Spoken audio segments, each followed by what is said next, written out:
ಯಶೋದೆ ಒಂದು ಸಣ್ಣ ಕಡೆಗೋಲನ್ನು ಕೈಯಲ್ಲಿ ಹಿಡಿದುಕೊಂಡು ಅವನನ್ನು ಅಟ್ಟಿಸಿಕೊಂಡು ಹೋದಳು.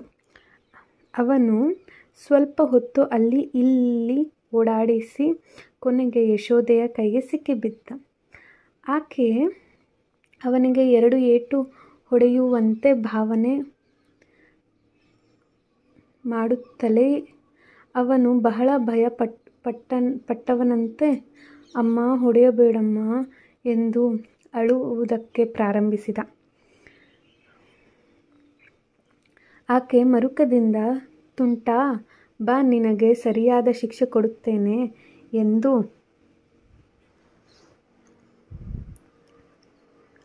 ಅವನನ್ನು ಒರಳುಕಲ್ಲಿನ ಹತ್ತಿರ ಕರೆತಂದಳು. ಆನಂತರ ಅಲ್ಲಿಯೇ ಬಿದ್ದಿದ್ದ ಒಂದು ತುಂಡು ಹಗ್ಗದಿಂದ ಅವನನ್ನು ಒರಳುಕಲ್ಲಿಗೆ ಕಟ್ಟಿ ಹಾಕಲು ಪ್ರಯತ್ನಿಸಿದಳು. ಆದರೆ ಆ ಹಗ್ಗ 2 ಬೆರಳಷ್ಟು ಕಡಿಮೆಯಾಗಿತ್ತು.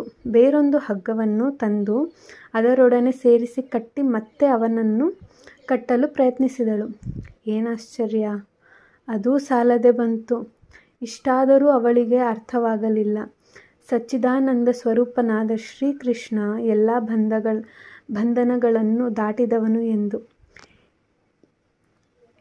ಹೇಗಾದರೂ ಮಾಡಿ ಕಟ್ಟಲೇಬೇಕು ಎಂದು ಹಠ ಹಿಡಿದಿದ್ದ ಆಕೆಯನ್ನು ಕಂಡು ಕೃಷ್ಣನ ಮನ ಕರಗಿತು.